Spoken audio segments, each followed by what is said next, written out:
Welcome to వార్తా 9 ముందుగా headlines చూద్దాం. తెలంగాణ రాష్ట్ర ఆర్థిక పరిస్థితిపై రేవంత్ రెడ్డి సంచలన వ్యాఖ్యలు. రాష్ట్ర ఆర్థిక పరిస్థితి ఏమాత్రం బాగాలేదన్న రేవంత్ రెడ్డి, ఢిల్లీకి వెళ్తే అపాయింట్మెంట్ కూడా ఇవ్వడం లేదన్న సీఎం. బజార్లో మనల్ని ఎవరూ నమ్మడం లేదని వ్యాఖ్య.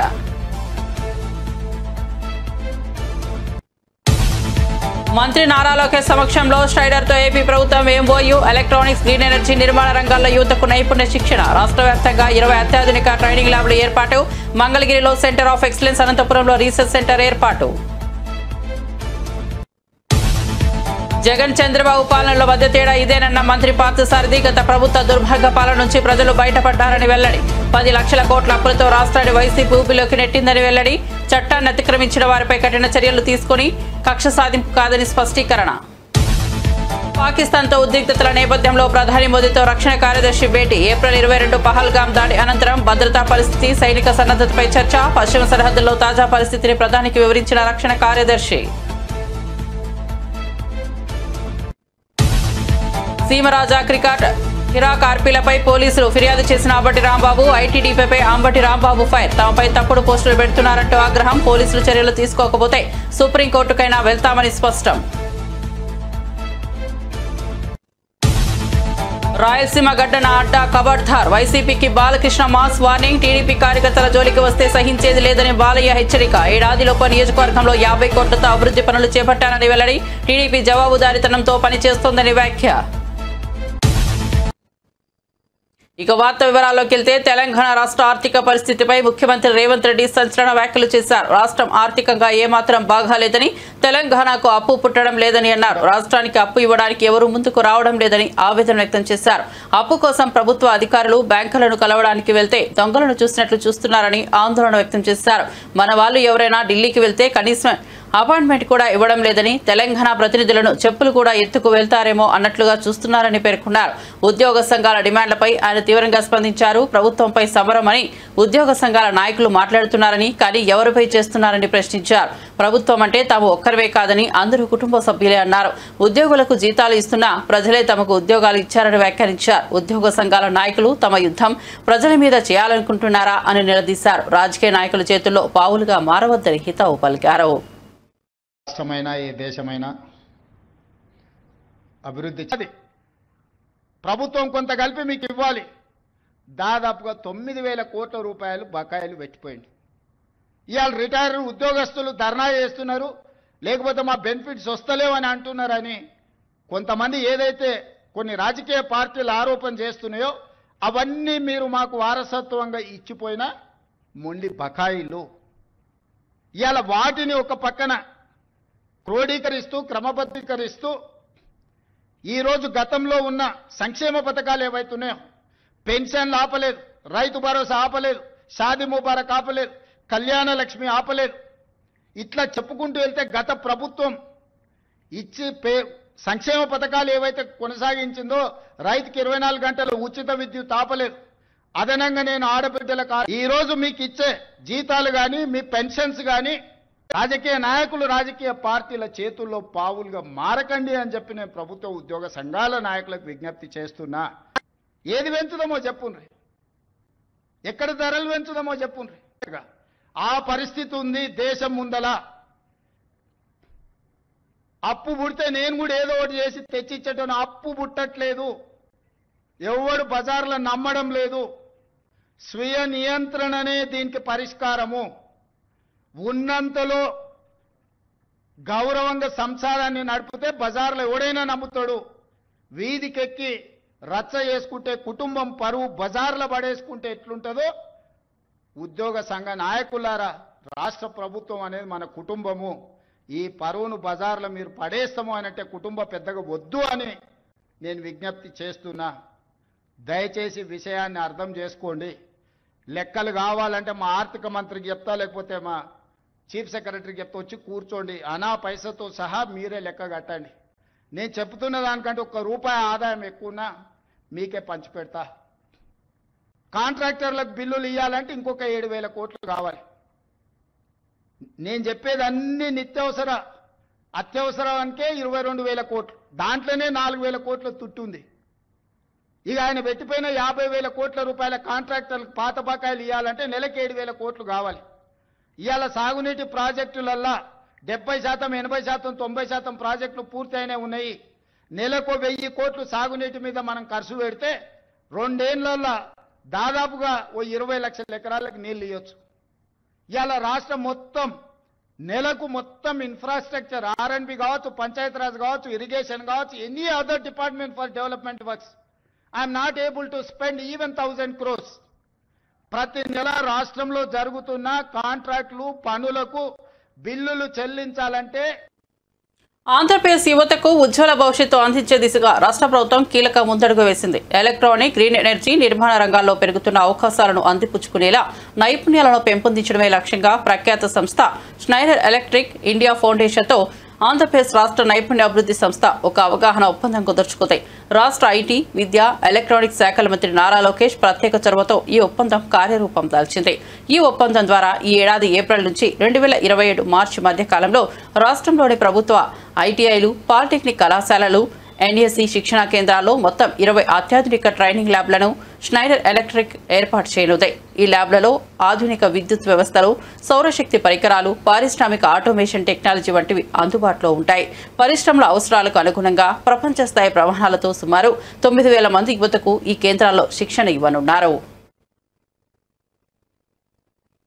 గత 5 ఏళ్ల వైసీపీ పాలనకు ప్రస్తుత చంద్రబాబు నేతృత్వంలోని కూటమి ప్రభుత్వ పాలనకు మధ్య స్పష్టమైన తేడా ఉందని రాష్ట్ర గృహ నిర్మాణ, సమాచార శాఖ, సంబంధాల శాఖ మంత్రి కొలుసు పార్థసారథి అన్నారు. ఓ ఇంటర్వ్యూలో ఆయన మాట్లాడుతూ జగన్మోహన్ రెడ్డి పాలనలో రాష్ట్రం అన్ని విధాలుగా నష్టపోయిందని, వ్యవస్థలు ధ్వంసమయ్యాయని ఆరోపించారు. చంద్రబాబు అనుభవం, దూరదృష్టితో రాష్ట్రాన్ని తిరిగి అభివృద్ధి పథంలో నడిపించేందుకు కృషి చేస్తున్నారని ఆయన వివరించారు.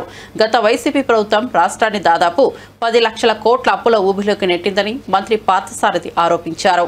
గత ప్రభుత్వం చెప్పిన మాటలకు చేతలకు పొంతన లేదన్నారు.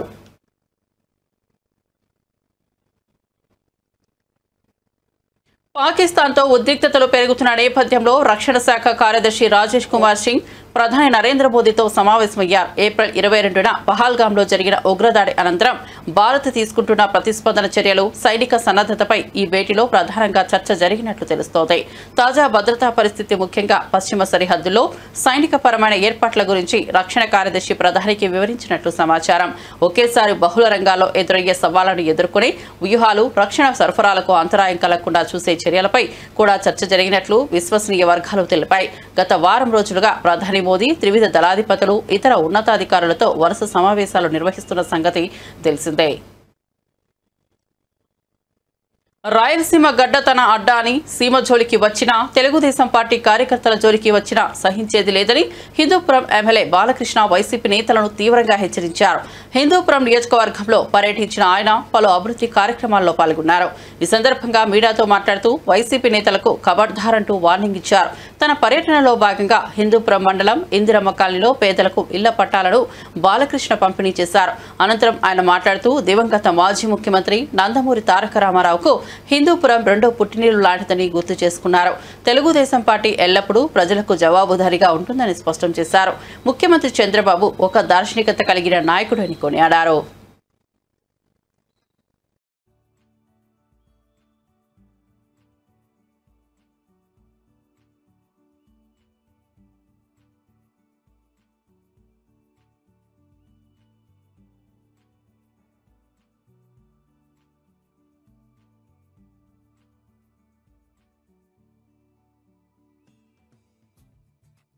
వేరే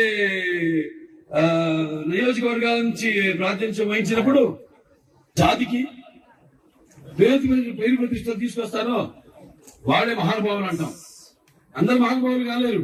ఈ భూమి మీద అందరూ పుడతారు, గెలుతారు, కానీ అందరూ మహానుభావులు కాలేరు. ఒక మనిషి మహోన్నత విజయపథంలోకి నడవాలంటే, అత్యున్నత శిఖరాలకు ఎదగాలంటే సత్సంకల్పం కావాలి, అకుంఠిత దీక్ష ఉండాలి, ఈ దారిలో నువ్వు నడవాలి.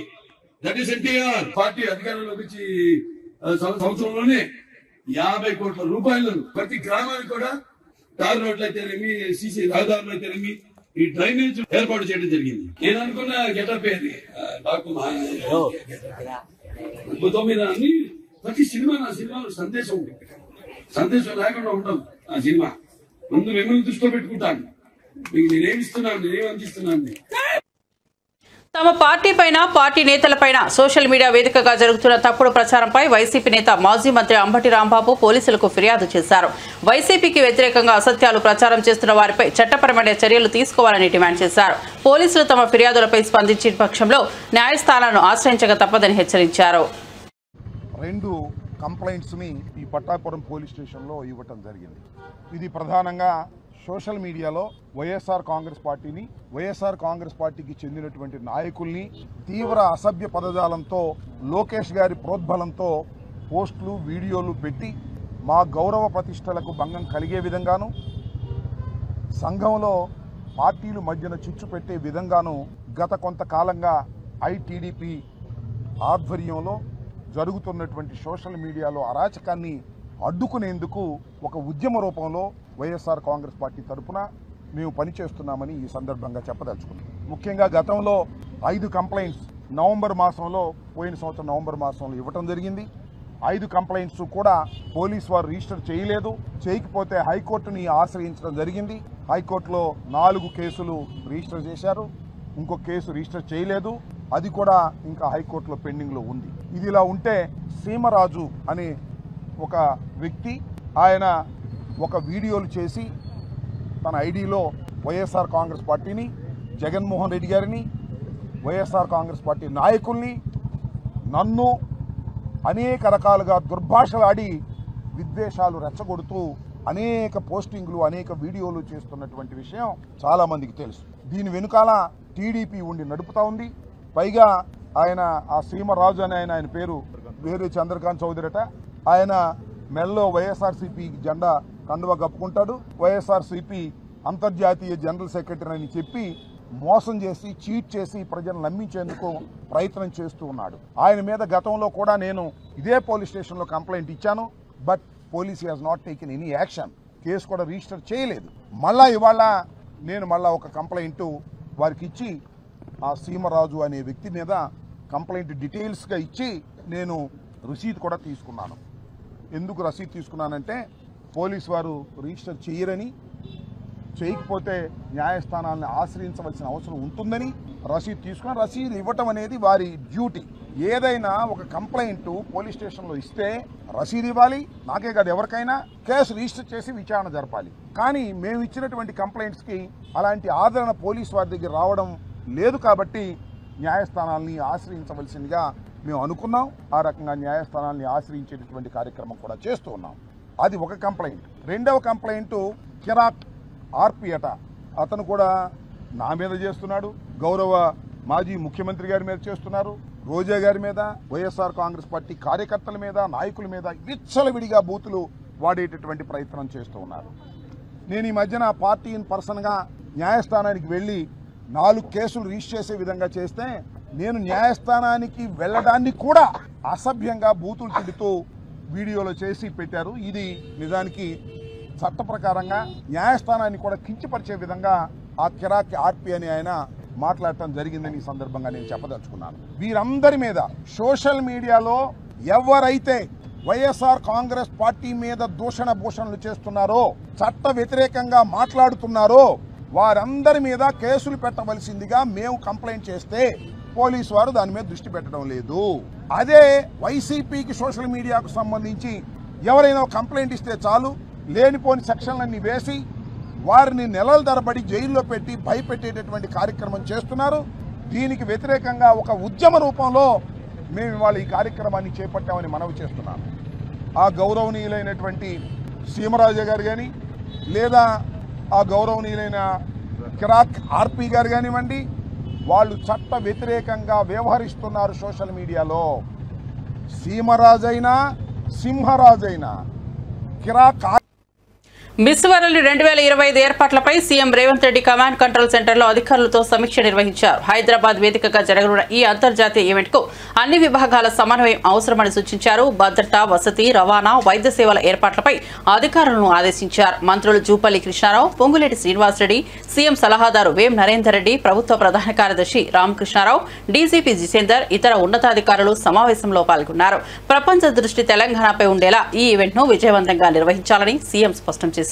అన్ని శాఖల సమన్వయంతో తగిన చర్యలు తీసుకోవాలని సూచించారు. ఏర్పాట్లపై ప్రతిరోజు సమీక్షించాలని తెలిపారు. అమెరికా ధనిక దేశం కావడానికి మంచి రహదారులే కారణమని కేంద్ర మంత్రి నితిన్ గడ్కరీ వ్యాఖ్యానించారు. తెలంగాణ ప్రభుత్వంతో కలిసి రాష్ట్రంలో నాణ్యమైన రోడ్లు వేయాలని బీజేపీ కట్టుబడి ఉందని అన్నారు. కాగజ్ నగర్లో 3,900 కోట్ల విలువైన జాతీయ రహదారి ప్రాజెక్టులను ప్రారంభించారు. రాష్ట్ర రవాణా వ్యవస్థను పటిష్టం చేసేందుకు కేంద్రం పెద్ద ఎత్తున కృషి చేస్తోందన్నారు. అభివృద్ధి చెందిన దేశాలకు మెరుగైన రహదారులు ఉండడం సహజమని, దేశ ప్రగతికి వ్యవసాయం, ఉపాధి, రవాణా, మౌలిక వసతులే మూల స్తంభాలని పేర్కొన్నారు. హైదరాబాద్ ట్రాఫిక్ సమస్య పరిష్కారానికి అనేక ప్రాజెక్టులు ప్రారంభించామని స్పష్టం చేశారు. 221 किलोमीटर 8,000 करोड़ का, जिसका 82% काम पूरा हुआ है। यह हैदराबाद विशाखापट्टनम कॉरिडोर का हिस्सा है। तेलंगाना में 6,040 करोड़ रुपए की लागत से 164 किलोमीटर काम है। तेलंगाना में सूर्यापेट खम्मम जिले से होकर गुजरता है और हैदराबाद और विशाखापट्टनम की दूरी 56 किलोमीटर कम होगी। अभी 12 घंटे लगते हैं, अब ये प्रवास केवल 6 घंटे में होगा। नागपुर से विजयवाड़ा कॉरिडोर 565 किलोमीटर का है, 16,000 करोड़ का, 21% काम पूरा हुआ है। ये तेलंगाना के आसिफाबाद, मंचेरियल, भूपलपल्ली, हनुमनकोंडा, वारंगल, खम्मम से गुजरता है और नागपुर से विजयवाड़ा की दूरी 175 किलोमीटर कम होगी। ये 13 घंटे से घटकर 6 घंटे समय हो जाएगा। हैदराबाद से पणजी के लिए हम नया हाईवे बना रहे हैं, 563 किलोमीटर, 20,000 करोड़ का है। इसमें हैदराबाद गोवा की दूरी 50 किलोमीटर कम होगी और निश्चित रूप से कर्नाटक के रायचूर से कृष्णा नदी को पार करके ये तेलंगाना में प्रवेश करता है। ये महबूबनगर जिले से गुजरता जड़चेरला में NH-44 को जोड़ेगा और मुझे विश्वास है कि यह टूरिज्म के लिए निश्चित रूप से उपयोगी होगा। मुझे बहुत खुशी है कि 6 लेनिंग जो है वो LB Nagar to Malkapur section, ये 545 करोड़ का काम है। 23 किलोमीटर से 75% पूरा हुआ है। Service road, drains, footpath, VUPs, widening of minor bridges, ये हैदराबाद शहर की यातायात को और भीड़ को कम करेगा। हैदराबाद की ट्रैफिक से बचकर सिग्नल की कनेक्टिविटी, उसमें 20 से 25 मिनट की कमी होगी। 6 lane Pune Hyderabad, NH-65 from Sangareddy to Madinaguda, ये 1300 करोड़ रुपए का 30 किलोमीटर का काम है, 20% पूरा हुआ है। अनेक उद्योगों के लिए ये बहुत उपयोगी होगा। जहरीबाद में NIMZ national investment of manufacturing zone के लिए इससे बेहतर कनेक्टिविटी मिलेगी।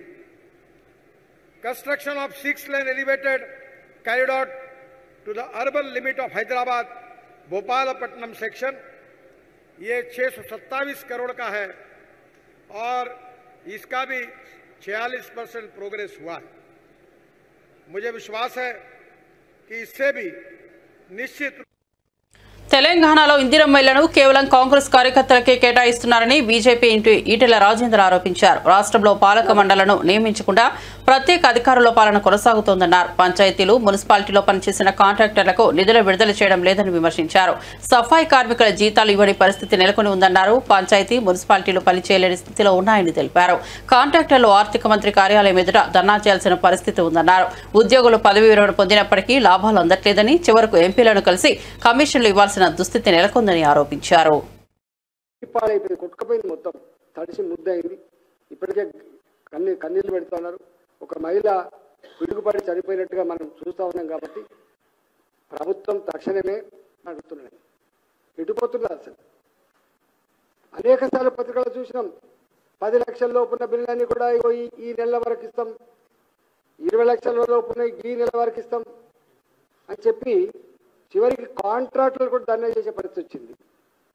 కాంట్రాక్టర్లు గతిలేని పరిస్థితులలో మీ లీడర్లను పట్టుకొని, మీ మంత్రులను పట్టుకొని 10% కమిషన్లు ఇచ్చి 5 నెలలు 6 నెలలు గడిచినప్పటికి కూడా ఆ బిల్లులు రాని పరిస్థితుల్లో కూడా గగ్గోలు పెడుతున్నారు.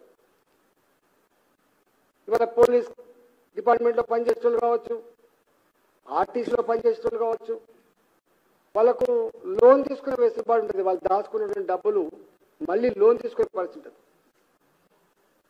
ఎవరు వాళ్ళ బిడ్డల పెళ్లిల కోసం కావచ్చు, ఇల్లు కట్టుకుందామంటే కావచ్చు, పిల్లల చదువు కోసం కావచ్చు, వాళ్ళ డబ్బులు వాళ్ళు తీసుకుందామంటే కూడా ఆ కోఆపరేటివ్ సెక్టార్ నుంచి డబ్బులు డ్రా చేసే పరిస్థితి లేదు. ఇది నీ రాష్ట్ర ఆర్థిక దిక్కుమాల పరిస్థితి. ఇవాళ ఉద్యోగులు రిటైర్ అయితే 30-35 సంవత్సరాలుగా మీరు గొప్పగా సర్వీస్ చేస్తున్న రాష్ట్రానికి, మిమ్మల్ని గౌరవించుకోవాల్సి ఎక్కడ ఉందని చెప్పి ఆనాడు ముఖ్యమంత్రి చెప్పాడు.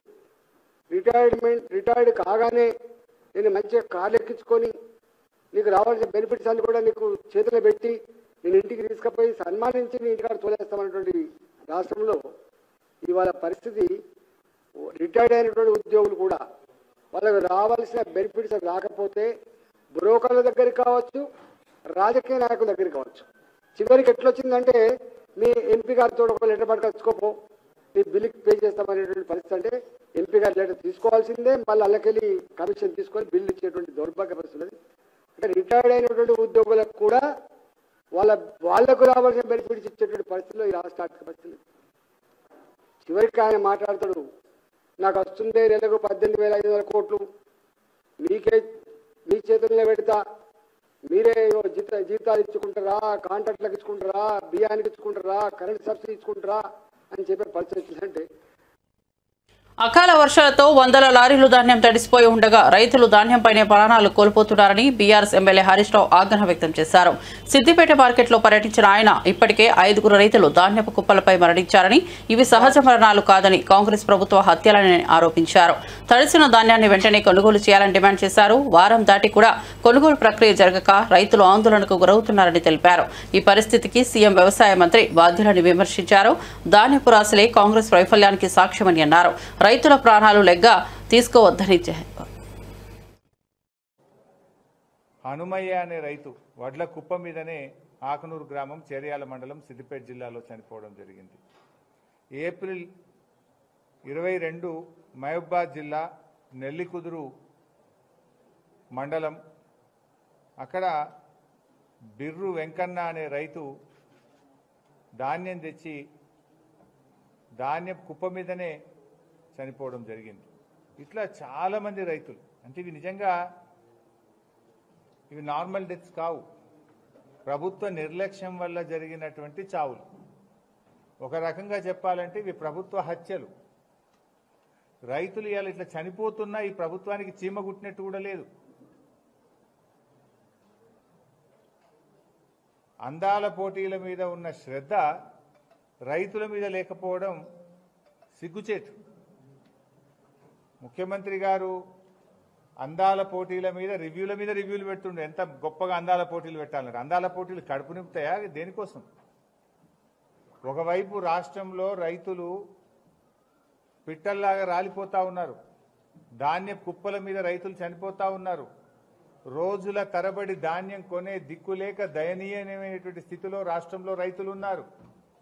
ముఖ్యమంత్రికి పట్టదు, మంత్రులకు పట్టదు. ఆ రోజు ప్రతిపక్షంలో ఉన్నప్పుడు మాత్రం ఊకదంపుడు ఉపన్యాసాలు కొట్టిండ్రు. పొల్లు చేస్తుండ్రు, 5 కిలోల తరుగు తీస్తుండ్రు అని మాట్లాడిండ్రు ఆ రోజు. ఇవాళ రండి ఏం చెప్తున్నారో రైతులు ఒకసారి వినండి చెవులుంటే. ఇలా 5 కిలోల తరుగు తీస్తున్నారు, ప్రతి క్వింటాల్కు 5 నుంచి 6 కిలోల తరుగు తీస్తా ఉన్నారు. ఎంక్వైరీ చేయి, తరుగు తీసినటువంటి మిల్లుల మీద అధికారుల మీద యాక్షన్ తీసుకో. ఎంత క్లిష్టమైన సమయం అంటే రైతులకు పాపం. ఒకవైపు రాష్ట్ర ప్రభుత్వం రైతులకు ఇచ్చినటువంటి మాటలు, రైతులకు ఇచ్చిన హామీలు అమలు చేయక, కనీసం కేసీఆర్ గారి ప్రభుత్వం ఇస్తున్నటువంటి పథకాలను కూడా అమలు చేయక చాలా ఇబ్బందుల్లో ఉన్నారు రైతులు. ఎందుకంటే అసలే కాంగ్రెస్ ప్రభుత్వం చేతిలో వరుసగా మోసపోతున్నారు రైతులు. రైతు బంధు రాక, రుణమాఫీ జరగక, రైతు బీమా అమలు చేయక, తరుగు పేరు మీద కోతలు, తడిసిన ధాన్యంతో తిప్పలు. ఇవాళ ఎట్లయిపోయిందంటే వాళ్ళ పరిస్థితి పాపం చాలా ఇబ్బందికరంగా ఉంది రైతుల పరిస్థితి. ప్రభుత్వం నుంచి కనీసం ఒక ధైర్యం చెప్పే మాట వస్తుందేమో, ఏదైనా ప్రభుత్వం ఉపశమనం. బులెటిన్ ముగించే ముందు హెడ్లైన్స్ మరోసారి చూద్దాం. తెలంగాణ రాష్ట్ర ఆర్థిక పరిస్థితిపై రేవంత్ రెడ్డి సంచలన వ్యాఖ్యలు. రాష్ట్ర ఆర్థిక పరిస్థితి ఏమాత్రం బాగాలేదన్న రేవంత్ రెడ్డి. ఢిల్లీకి వెళ్తే అపాయింట్మెంట్ కూడా ఇవ్వడం లేదన్న సీఎం. బజార్లో మమ్మల్ని ఎవరూ నమ్మడం లేదని వ్యాఖ్య.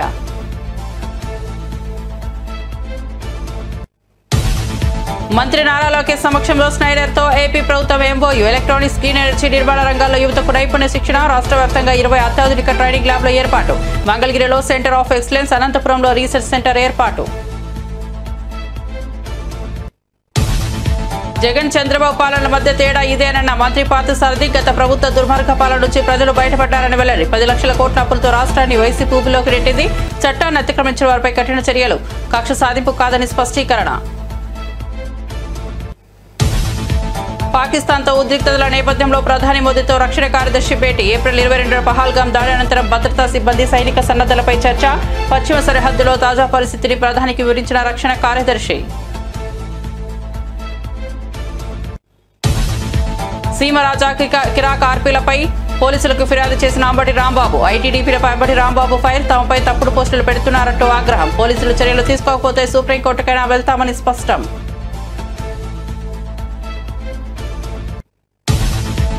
రాయలసీమ గడ్డన అడ్డ కబడ్దారని వైసీపీకి బాలకృష్ణ మాస్ వార్నింగ్. టీడీపీ కార్యకర్తల జోలికి వస్తే సహించేది లేదని బాలయ్య హెచ్చరిక. ఏడాదిలోపై నియోజకవర్గంలో 50 కోట్లతో అభివృద్ధి పనులు చేపట్టానని వెల్లడి. టీడీపీ జవాబుదారీతనంతో పనిచేస్తోందని వ్యాఖ్య. మరిన్ని అప్డేట్స్ కోసం చూస్తూనే ఉండండి వార్త 9.